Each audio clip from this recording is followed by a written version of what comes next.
pag-usapan po natin itong magkasabay o sabay-sabay na kaso ni Sara Duterte. Kaya kailangan makinig po ninyo kayo. Importante ito.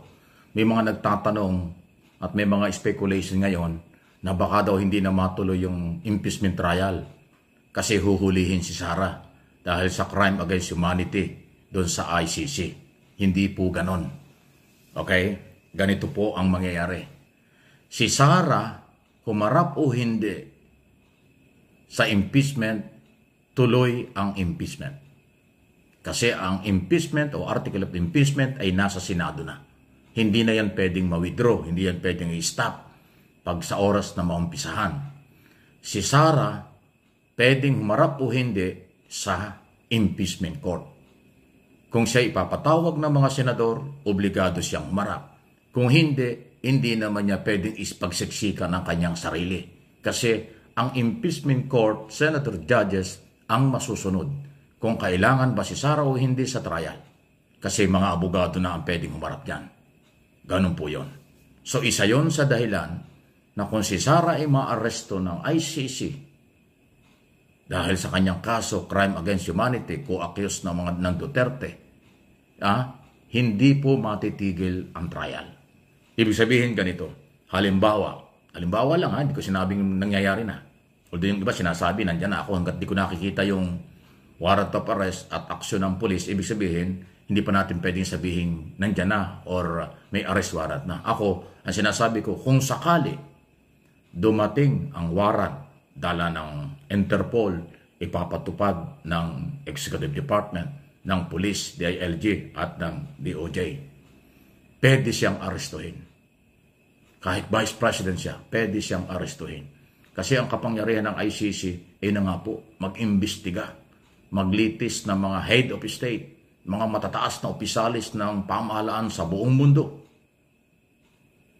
So kahit siya ay Vice President, pwede siyang mahuli. At pag siya nahuli, halimbawa nahuli, nadala sa dahig, tuloy pa rin ang trial. Kasi ang trial ng impeachment trial, administrative case lang yan. Pag-removal, pagtanggal sa posisyon ang impeachment. Walang jail, walang pagkakakulong. Walang authority ang Senado magpakulong. Ang authority ng impeachment court ay magtanggal lang sa posisyon. Actually, na-impeach na si Sara sa Kongreso. Na-impeach na siya. Pero sa ilalim ng proseso, na-impeach sa Kongreso, pero kailangan patunayan at magkaroon ng trial sa Senado. Yun yung pinali.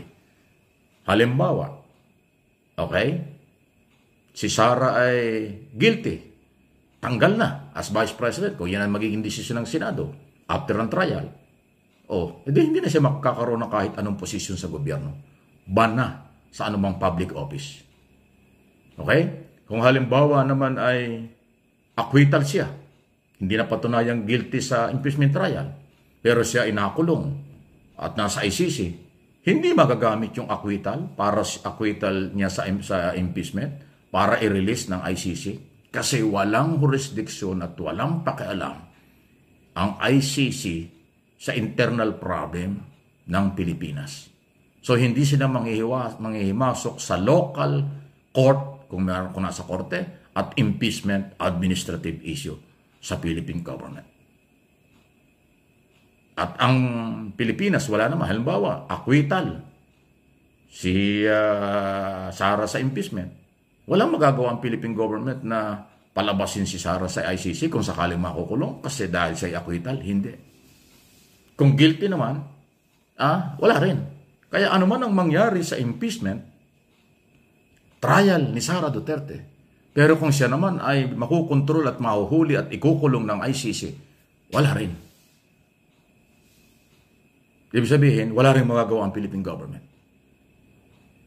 Diba? Kung acquittal siya, pwede siyang tumakbo sa susunod na mga eleksyon, kaya lang nakakulong siya sa ICC.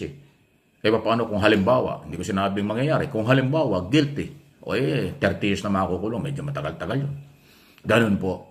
Po ngayon ay ngarag na itong si Sara Duterte sa pamumulitik at paninira po sa partes ng ating Pangulong Bongbong Marcos. Kaya nga po patuloy ang kanyang pag-iikot, 'di ba? Ikot na siya ng ikot at before pala ng makulong ito nga si Digong, ang sabi niya hindi siya magpo-promote o mag-endorso ng kandidato, pero 'di ba ngayon po siya ay nag-e-endorso na at ang buong PDP laban po ine-endorso niya, pati si Amy, si Camille Villar at si Francis Tolentino ay tingin ko sinusuportahan na rin niya dahil nga si Robin Padilla ay tinaas ang kamay ni Francis Tolentino, tuta ni BP Sara etong si Robin Padilla. So ito pong ito pong kumbaga style nila na ito, sa totoo lang si Sara kunwari lang na parang malakas, kunwari lang na hindi naapektuhan, kunwari lang na baliwala sa kanya ang mga nangyayari. Pero 'di ba, ikaw ba naman vice presidente ka, maharap ka sa impeachment trial, 'di ba? Ikaw ba naman hindi maapektuhan? Yun nga lang, ikaw magkaroon ng patawag sa barangay, mamomroblema ka na 'di ba? Kaya alam niyo po, etong ganitong pangyayari kay Sara Duterte, may paliwanag po diyan ng isang magaling na abogado. At sabi nga po, kahit na kahit na sino ka pa, kahit na ikay vice presidente pa, talagang ikay huhulihin, dadamputin kung sakaling lumabas ng warrant of arrest ni Sara Duterte. Hindi po ito mapipigilan, hindi po ito pwedeng hindi tayo makipagtulungan sa Interpol or sa ICC. Dahil ito po ay obligasyon natin bilang bansa na makipagtulungan sa mga pinaghahanap ng batas ng international. Ito po yung video ni Attorney Bueno, na isang magaling po na abogado. Panoorin po ninyo. Sabi may isang warrant of arrest dyan sa The Hague, Netherlands. At ang katanungan ngayon dito ay pwede bang arestuhin ng International Criminal Court ang isang sitting vice president ng isang bansa? Sapagat ayon sa ating saligang batas, sinasabi sa Article 11, Section 2, na ang mga impeachable officials ay pwede lamang alisin sa kanilang posisyon at pagbawalan ng humawa ng kahit anong pwesto sa ating pamahalaan sa pamamagitan ng pagsasampa ng reklamong impeachment sa House of Representatives, at kung matatapos ang pagdinig doon sa Senado at mapapatunayan siya ay nagkasala sa ilalim ng ating saligang batas, ay aalisin siya sa kanyang katungkulan at hindi napapayagan pang humawa ng kahit anong pwesto sa mga darating na panahon. Kahit anong pwesto, maski janitor yan, ng Vice President o Presidente, siya ay prohibited na to occupy any government position. So, kaya nga lamang sinasabi ng Article 27 ng Rome Statute na ang immunity ng mga opisyalis ng pamahalaan o anumang bansa yan ay tinatanggal sa ilalim ng Artikulo 27 ng Rome Statute. At kung sila ay nakagawa ng mga kasalanan, particularly itong 4 core crimes na sinasabi diyan sa Rome Statute, katulad ng genocide, war crimes, crimes against humanity, ito yung reklamo kay Vice President Sara Duterte. Kung yan ang reklamo sa kanya, ay walang immunity ang Vice Presidente o kung sino ng opisyales ng ating pamahalaan. At siya ay pwedeng arestuhin dito sa ating bansa.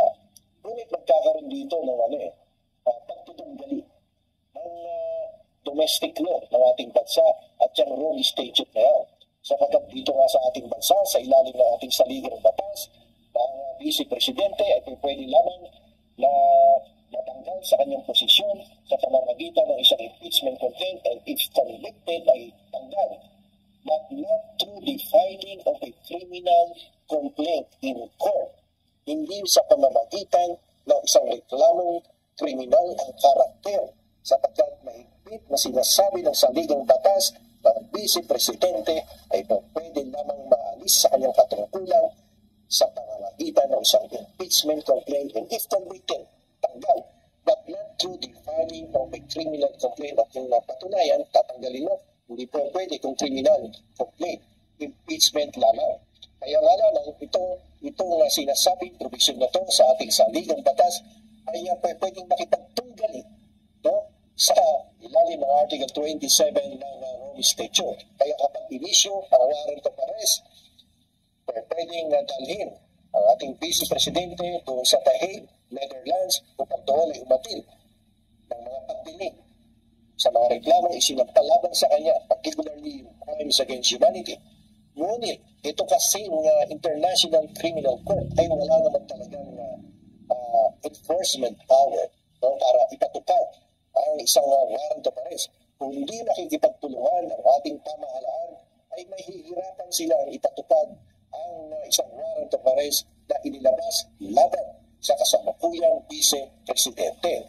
So magkakaroon dito ng very complex situation. Pwede bang arrestuhin, no? At paano mangyayari ito sa umiiral na saligang batas? Kasi kapag inaresto mo ang Vice Presidente at dinala mo sa The Hague, Netherlands, it is as if na parang tinanggalan mo na siya ng katungkulan bilang Vice Presidente sapagkat siya ay makukulong na doon sa International Criminal Court facilities doon sa The Hague, Netherlands. At ito ay lalabas, no, sa aking opinion, ay lalabas na pag-deprive, no, sa kanyang karapatan na manungkulan bilang Vice Presidente hanggang 2028. So, magkakaroon dito ng legal arguments. Maraming legal arguments na lalabas dito. Kung sakasakaling andyan na ang warrant of arrest, ipatutupad ng International Criminal Court through the Interpol, maaari ba siyang bitbitin doon? At doon ay ikulong sa Netherlands, considering the fact that she is the sitting Vice President of the Republic of the Philippines. Walang direct precedence dito sa sitwasyon ni Vice President Sara Duterte. Pero meron akong parang nabasa before, na-discuss ko to, yung Kenyan President tsaka yung isa pang Presidente na naharap, no, sa reklamong crimes against humanity. But the thing is that, itong dalawang Presidente na to, or Vice President yung isa, ay naglabas ng warrant of arrest ng International Criminal Court, but it was effected only after the term of the sitting President. Ayun. So medyo napahaba, pero ang buod po noon ay pwede pong itong si Sara Duterte ay hulihin po ng ICC sa kahit anumang kaparaanan. Kahit anong kaparaanan, kung padadaanin ulit nila sa Interpol katulad ng ginawa kay Digong ay pwede po. At itong si Sara Duterte nga po, dahil nga po ito ay kumbaga Vice Presidente natin, siya syempre ay hindi makakapagsilbi sa bayan dahil nga po siya ay dadalhin doon sa The Hague. Pero yun po yung consequence ng kanilang mga nagawa na kasalanan noong mga panahon na sila ang nanunungkulan sa Davao. Yan po ang kanilang kumbaga pagbabayad sa kanilang kasalanan. So ang sabi dito ni Attorney Rene Bueno, pwede na mahuli si Sara Duterte. Yun nga lang, 'di ba, ay pwede po itong i-challenge. Pwede daw po ito i-challenge sa kumbaga sa international law kung ano po ang kumbaga batas natin dito sa ating bansa. Kaya lang 'di ba, syempre may conflict, pero isa lang yung ating napatunayan. Napatunayan na natin kay Digong na pwede pala talaga siyang hulihin ng Interpol. Kahit na i-challenge pa ito ng mga kamag-anak ni Sara, mga abogado ni Sara doon po sa Supreme Court. Kapag si Sara Duterte po ay hawak na din ng ICC, wala na rin pong magagawa ang kahit sino, kahit pa ang ating Pangulong Bongbong Marcos, kasi nga po ay walang pakialam ang ICC kung paano po hinuli, kung paano dinala, kung paano kahit na tawagin pang kinidnap etong si Digong or etong si Sara, si Bato, si Bongo at si Albayalde at si Danao papunta ng The Hague sa ICC, wala pong pakialam ang ICC dyan. Ang importante, nasa jurisdiction na nila ang isang akusado sa kanilang korte. So, pwedeng hulihin si Sara kahit na siya ay vice-presidente pa natin. Pero, eto nga po, dahil nga po sitting vice president siya, baka mamaya hindi rin maglabas ng warrant of arrest agad-agad ang ICC laban kay Sara Duterte. Malay natin, baka katulad na nangyari kay Digong na after ng term, saka lang po naglabas ng warrant of arrest. Salamat po doon sa magandang video na yun ni Attorney Rene Bueno sa pagpapaliwanag at kumbaga na-share natin ang kanyang wisdom dito po sa ating channel. Thank you, Attorney Rene Bueno. So, para sa inyong kaalaman, hindi apektado ang mga kaso sa NBI, DOJ o papunta sa korte ng mga problema ni Sara. Hindi rin apektado ang impeachment trial. In other words, ang lahat ng proseso dito sa Pilipinas hindi makakaapekto sa crime against humanity na reklamo ng mga Pilipinong biktima before International Criminal Court. Magkaiba yan. Magkaiba. Kasi sinasabi na iba, bakit naman sabay-sabay? Abay, wala tayong magagawa. Sabay-sabay din ang problemang dumating sa kanila O maaaring sabay-sabay din ang mga problemang pinasok nila. Kasi yung betrayal of public trust, graft in corruption at iba pa, yun ay ginawa nila. Kaya sabi ng Kongreso, impeach ka na kasi ang dami mong problema. Yung alleged crime against humanity, reklamo yan, papatunayan pa, magta-trial, another problem na hindi pwedeng ibaliwala. Ganon po. So, saan ang galing ang problema? Hindi sa gobyerno, hindi sa ICC. Dahil ang gobyerno nagpapatupad lang ng batas. Ang ICC sumunod lang sa batas nila. Dahil ang reklamo o complainant ay mga Pilipino, biktima ng tukhang umano ng mga Duterte, kasama si Sara nung siya ay mayor. Huwag nating kalimutan, baka akala nyo nung si Presidente lang, Duterte lang ay Pangulo, doon nag-umpisa ang issue. Hindi po. Mayor pa lang sila. Kung yung mga gunita, yung mga sinasabi ni Trillanes at ng mga testigo, Las Cañas, Matubato, at lahat ng testigong binaliwala nila. Baka akala nyo, baliwala yun. Lahat yun nasa sa ICC na. Lahat yun nagtakbuhan na doon ng mga complainant at saka mga statement. At yung pag-amin ni Duterte na mga ganyang galaw, yan din ang katibayan. Kaya siya ay nakulong at yan ho lilitisin sa kanya. Kasama yung mga co-accused nga, Bato de la Rosa, retired general na iba dyan, at saka si Sara, si Bongo nga nababanggit din Sa Davao po nag-umpisa yan. Hindi naman nung pagiging Pangulo. Nung araw sa Davao lang. Local lang. Pero nung maging Pangulo si Duterte, naging national na hindi naman ho pwedeng i-deny. Kitang-kita ng buong mundo ang war against drugs, human rights violation, tukhang double barrel case o nalabanan. Ayun po yan. So, sino ang may kasalanan? Sila rin. So, ang korte, ang maglilitis local at international. At siyempre, ang impeachment trial. So yan, alam na ninyo. Tuloy ang impeachment kahit anong mangyari kay Sara sa ICC. Tuloy din ang ICC kahit anong mangyari sa impeachment. Ibig sabihin, vice versa. Hindi pwedeng tanggihan. Pwede nilang labanan. Legal process. Due process. Pero sabay yan. Sino mauna? Sino man ang mauna, parehong magkakaroon niya ng resulta. Hindi pwedeng itigil ang impeachment. Hindi rin pwedeng mawala at itigil ang trial sa ICC. Kasi nandun na yung kaso. Ganyan po, mahaba-habang proseso yan. So tuloy ang impeachment, tuloy ang trial sa korte, kung papunta ng korte, kasi may supwena na siya. Pag hindi niya na-justify kung bakit siya hindi dapat kasuhan, itutuloy ng prosecutors ang pagpapile ng kaso sa korte. Doon po sa inciting to sedition at iba pa against Sara Duterte sa local court. Doon naman sa ICC, alam na natin, crime against humanity. Dito naman sa impeachment trial, betrayal of public trust, graft and corruption. Antindi, unawain, doon sa mga matatalinong, mga Marcos loyalists, Marcos supporters, silent majority, naiintindihan yung ating paliwanag.